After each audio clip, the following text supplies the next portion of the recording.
અમારે મોડું થઈ ગયું બધે ગણેશ માં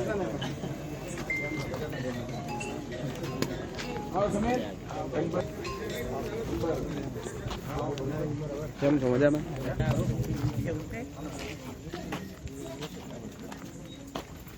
કેમ છો મજામાં? જય માતાજી.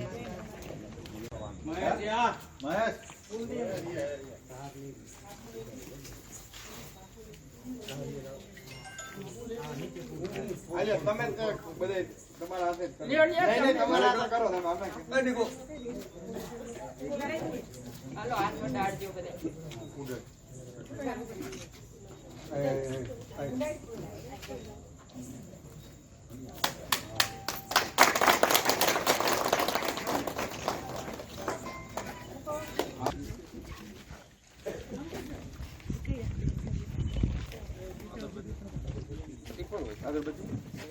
આખી બજાર લેવાની હવે મેઇન રોડ આવી જાય. એક દિવસ રોકાયું કાલ હતું શરૂઆત થઈ ગઈ. હા ઓલી બાજુ કીધું બનાવવા માંડો એને મજૂરી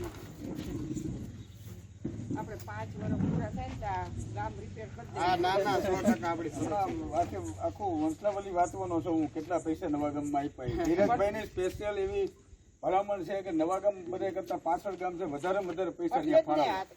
તમારા ગામમાં 90 લાખ રૂપિયાના કામ થઈ ગયા છે અને 31-32 લાખ રૂપિયાના કામ આખું મારી પાસે લિસ્ટ છે.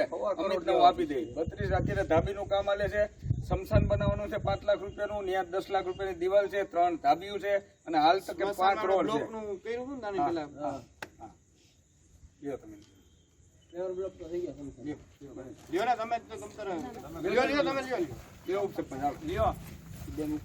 મને ખ્યાલ છે ને સમજો.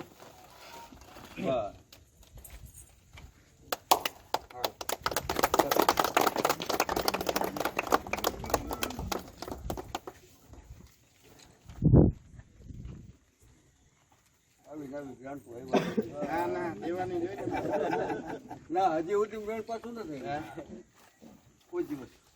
એમાં આ બેઠા પછી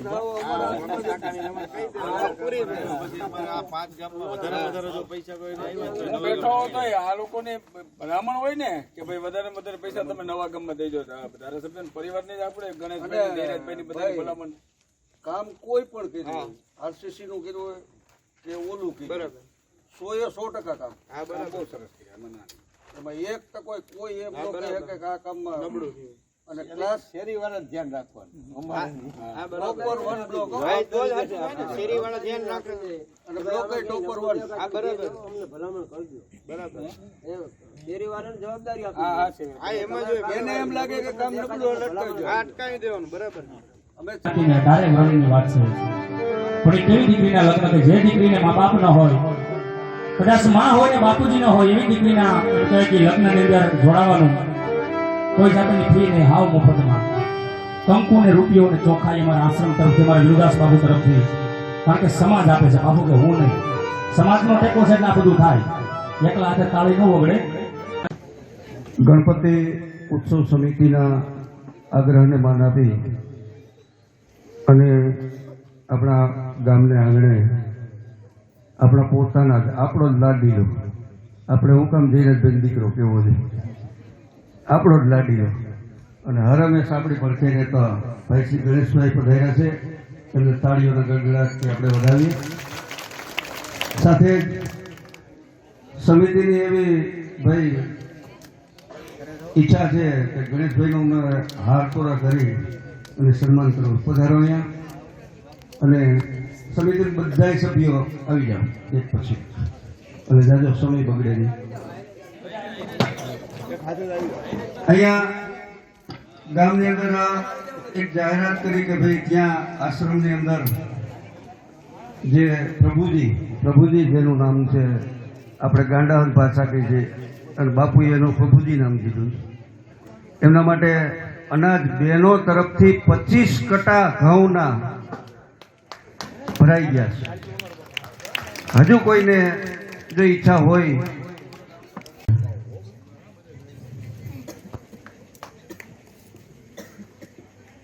તાળી વગાડો બાબા, તાળી વગાડો. આ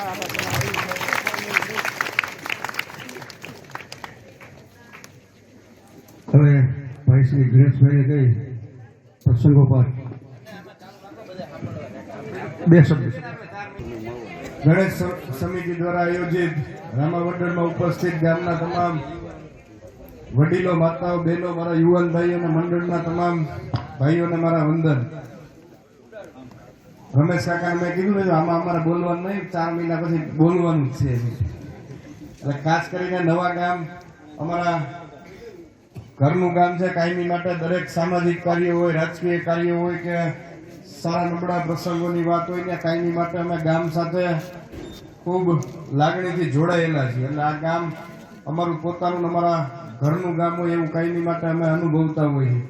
ભૂતકાળથી તમે વાત આપણે કરી તો જ્યારથી મારા પિતાશ્રી એટલે જયરાજ બાપુ ધારાસભ્ય તરીકે પ્રતિનિધિત્વ કરતા ત્યારથી આ ગામ સાથે, ગામના લોકો, આગેવાનો તમામ સાથે, દરેક સમાજ સાથે અમારે પારિવારિક સંબંધો રહેલા છે. પણ આજના દિવસે હું વધારે વિશેષ કંઈ નથી કહેતો. સમિતિના તમામ સભ્યોને, મારા યુવાન ભાઈઓને હૃદયપૂર્વકથી ખૂબ ખૂબ અભિનંદન પાઠવું છું. કારણ કે આપણા હિન્દુ સંસ્કૃતિ પ્રમાણેના તહેવારોને ઉજવવાનું કાર્ય જે તન, મન અને ધનથી કરે છે એમને હું અભિનંદન પાઠવું છું. ગામને વિનંતી કરું છું કે ભાઈ જ્યારે તમે અમને બોલાવશો, જ્યારે તમે અમને યાદ કરશો, ક્યાંય રાજકીય કામોને બાદ કરતા રાજકીય કામ કરવું, રોડ, રસ્તા, લાઇટ, પાણી, ગટર, એ તો અમારી નૈતિક જવાબદારી ફરજ હોય છે. પણ એ સિવાય જ્યારે આપણે પરિવારના સંબંધો રાખીને કાયમી માટે રહી છીએ ત્યારે ગામની અંદર દરેક નાના મોટા સમાજોને જ્યારે અમારી જરૂર પડે, કોઈ પણ બેન દીકરીના હિત માટેની વાત હોય, ક્યાંય પણ ગામના હિત માટેની વાત હોય તો હું વિનંતી કરું છું કે વડીલોના, માતાઓ, બહેનોના દીકરા તરીકે, યુવાનોના ભાઈ તરીકે તમે મને યાદ કરજો. આપણે સૌ સાથે મળી અને કઈ રીતે આપણા ગામનો વિકાસ કરી શકીએ, કઈ રીતે ગામના હિત માટે કામ કરી શકીએ, એ દિશામાં આપણે સૌ સાથે મળીને ખંભે ખંભો મિલાવી આવનારા દિવસોની અંદર કામ કરવાનું છે એવી આપ સૌને હું વિનંતીને અપીલ કરું છું. આજના દિવસે ધર્મના કાર્યની અંદર અમને સાક્ષી થવાનો મોકો મળ્યો એ બદલ પણ આપ સૌનું નતમસ્તક સાથે ખૂબ ખૂબ આભાર વ્યક્ત કરું છું. બહારથી મંડળમાં પધારેલા તમામ ભાઈઓને પણ હું અભિનંદન પાઠવું છું. જે રીતે આપણા સંસ્કૃતિને જીવંત રાખવા માટે થઈ રાત દિવસ જોયા વગર જે રીતે ધર્મનું કામ લઈને મંડળના તમામ લોકો નીકળતા હોય છે એને પણ હું વિનંતી કરું છું કે ભાઈ મારાને જ્યાં પણ કંઈ જરૂર પડે તો ગમે ત્યારે તમે ચોક્કસપણે આવજો એવી આપ સૌને હું વિનંતી કરું છું. પણ અમને અહીંયા બોલાવી 2 શબ્દ બોલવાનો મોકો આપ્યો, અમને સન્માનિત કર્યા એ બદલ સમગ્ર ગામનું હૃદયપૂર્વકથી 2 હાથ જોડીને નતમસ્તક સાથે ખૂબ ખૂબ આભાર વ્યક્ત કરું છું.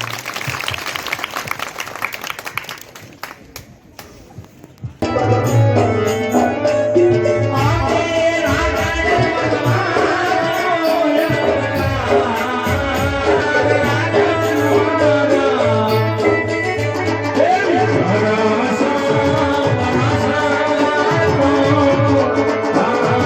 Ghiền Mì Gõ để không bỏ lỡ